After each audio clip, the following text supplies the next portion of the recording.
Welcome back to Today Assets Report, the channel that cuts through the noise and gives you the real story behind the money moves that actually matter.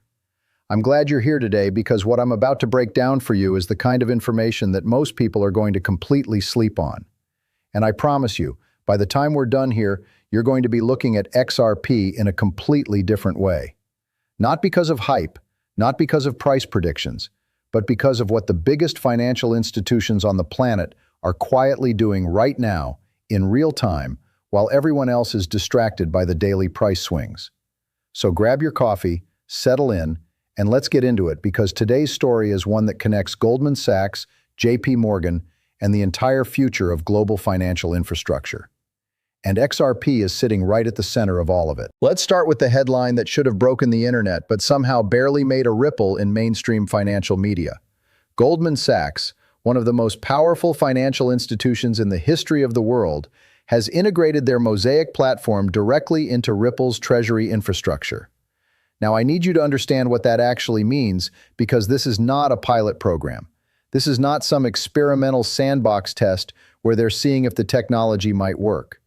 Goldman Sachs is running real institutional liquidity through Ripple's infrastructure right now, today, as you're watching this video. We're talking about over 200 money market funds, 7 different currencies, automated ledger updates, and unified cash and portfolio visibility, all running through Ripple's rails. That is Goldman Sachs, one of the oldest and most powerful banks in the world, essentially admitting out loud that Ripple built better financial infrastructure than they ever could have built themselves. And here's the part that takes this from interesting news to absolutely jaw-dropping territory. Goldman Sachs isn't just using Ripple's technology as a service provider. They are also the largest institutional holder of XRP, with over $153 million in spot ETF exposure. That translates to approximately 83.6 million XRP tokens sitting under Goldman Sachs management right now. So let that sink in for a second. The same institution that is integrating Ripple into their core treasury operations is simultaneously the single biggest institutional buyer of XRP as an asset. You cannot look at those two facts side by side and call that a coincidence. That is deliberate, calculated, strategic positioning from people who understand exactly where this technology is going and want to be fully loaded before the rest of the market figures it out. Now let's layer in the second major piece of this puzzle because Goldman Sachs isn't the only major player here. JPMorgan, the largest bank in the United States, the institution run by Jamie Dimon, the same man who spent years publicly bashing crypto and threatening anyone who dared mention Bitcoin in his presence, has now officially confirmed that Ripple's Treasury real-time cash and liquidity management system is increasing their operational efficiency. Let me say that one more time for the people in the back. JPMorgan is running more efficiently on Ripple rails than they ever did on their old legacy banking system.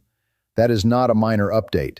That is a complete and total reversal from one of the most anti-crypto voices in traditional finance. And it happened quietly, without fanfare, without a press conference, buried in operational language that most people would scroll right past without understanding the magnitude of what was just admitted. Think about what this means when you step back and look at the bigger picture. Two of the most powerful financial institutions in the world, Goldman Sachs and JPMorgan, are not dabbling in Ripple technology. They are building their core operations around it. These banks don't make decisions like this casually. These are institutions that run everything through layers of legal review, risk management, regulatory compliance, and long-term strategic planning. When Goldman integrates a platform into their treasury operations and simultaneously accumulates 83 million XRP tokens, and when JPMorgan publicly confirms operational efficiency gains from Ripple rails, these are not test runs. These are commitments. These are institutions that have looked at the technology, evaluated every available alternative, and made the call that Ripple's infrastructure is what the future of finance is going to be built on. Now, I know some of you are sitting there watching the price and wondering how XRP can still be trading in the range it's at while all of this is happening in the background. And honestly, that frustration is valid. But here's what I want you to understand about how institutional accumulation actually works. Smart money doesn't announce itself. It doesn't send a press release saying, "We're about to buy a massive position, so get ready." What smart money does is it accumulates slowly, quietly, and steadily over time, while retail sentiment is mixed and price action is uninspiring. The low volatility, the grinding sideways movement, the lack of explosive green candles, that's not weakness in the XRP market right now. That is the footprint of institutional accumulation happening below the surface. When this phase ends, it doesn't end quietly. Let's talk about something that has been circulating in the crypto space, and that's Raoul Pal's recent comments about the banking system moving toward Ethereum for clearing, settlement, and custody within 12 to 18 months. And look, Raoul Pal is a smart guy. I respect his track record and his analysis in many areas. But on this one specific point, I think he's looking at the narrative while Goldman Sachs and JPMorgan are already in the middle of building the actual infrastructure. The narrative around Ethereum in banking circles is real. Nobody disputes that Ethereum has brand recognition and developer mindshare. But brand recognition and engineering suitability are two completely different things. And when you're talking about moving trillions of dollars in real-time cross-border settlement, the requirements are different from anything Ethereum was originally designed to handle.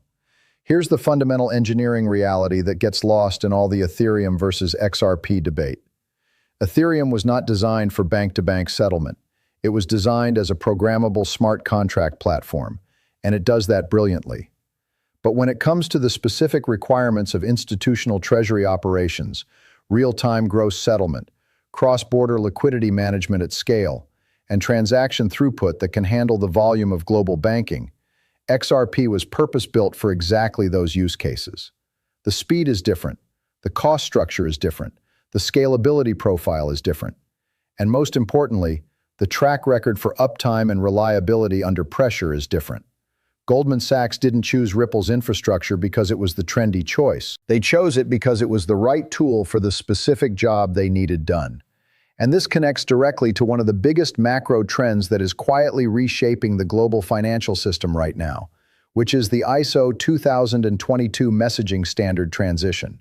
For those who aren't familiar, ISO 2022 is the new international standard for financial messaging that central banks, commercial banks, and payment networks around the world are migrating to. It's essentially the new language that the global financial system is going to speak. And XRP and the broader Ripple ecosystem have been specifically positioned for ISO 2022 compatibility in a way that very few other digital assets have matched. This isn't a coincidence or a happy accident.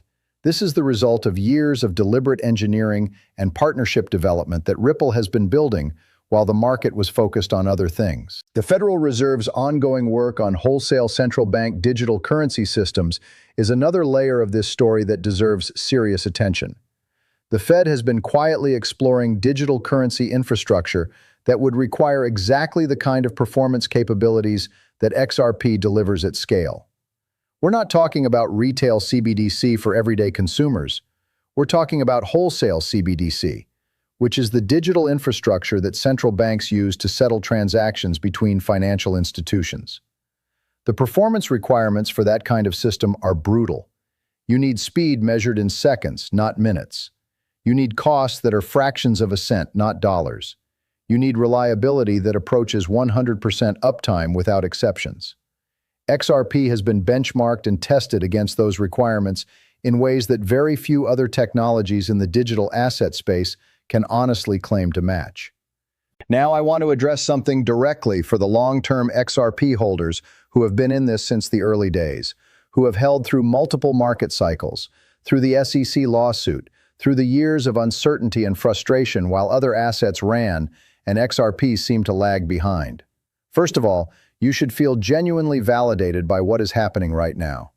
The thesis that you believed in, that XRP was specifically engineered to become the infrastructure layer for institutional cross-border settlement and liquidity management, that thesis is not playing out as speculation anymore. It is playing out as documented, on-the-record, publicly confirmed reality. Goldman Sachs is in. JPMorgan is in. The regulatory clarity from the SEC lawsuit resolution has removed the single biggest institutional adoption barrier that existed. The pieces are in place in a way they have never been before. And for anyone who's newer to this space and trying to understand why so many people have such strong conviction around XRP specifically, let me give you the clearest version of the bull case that I know how to articulate. The global cross-border payment market processes somewhere in the neighborhood of $150 trillion annually. The current infrastructure for moving that money is slow, expensive, opaque, and built on technology that was designed decades ago. Ripple's technology, with XRP as the bridge asset, offers a fundamentally better solution for that specific use case. And the adoption signal we're getting right now is not coming from YouTube influencers or social media communities. It's coming from Goldman Sachs integrating the technology into their treasury operations, and JPMorgan confirming real operational efficiency gains. Those are the two most credible adoption signals you could possibly get in the financial services industry. Let's also talk about what's coming in terms of tokenized assets, because this is where the scale of the opportunity becomes almost difficult to comprehend. Analysts are projecting somewhere in the range of $4 to $5 trillion in tokenized real-world assets by 2027. That means traditional assets like real estate, bonds, equities, commodities, and private credit are going to be represented as digital tokens on blockchain infrastructure and traded and settled in real time. The infrastructure that handles the settlement layer for tokenized assets needs to meet the same requirements as any other institutional settlement system: speed, cost, reliability, regulatory compliance, and proven track record.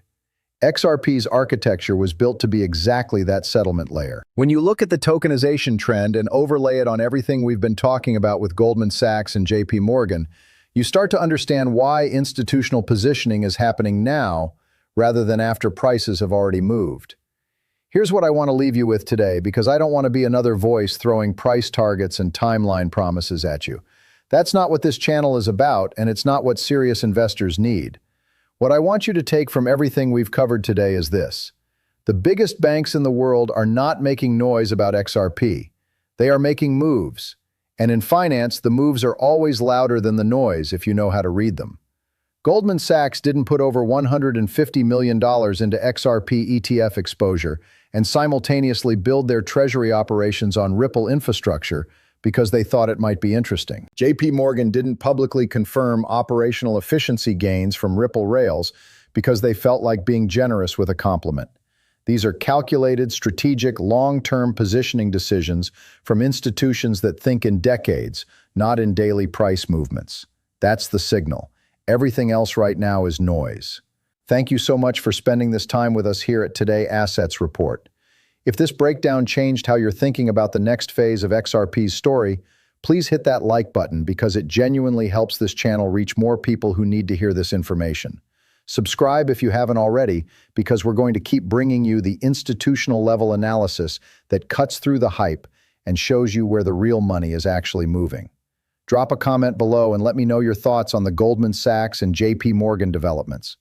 Are you surprised by how fast this institutional adoption is moving? Because honestly, even I find myself having to recalibrate how quickly this is all coming together. Stay sharp, stay informed, and we will see you in the next one right here on Today Assets Report.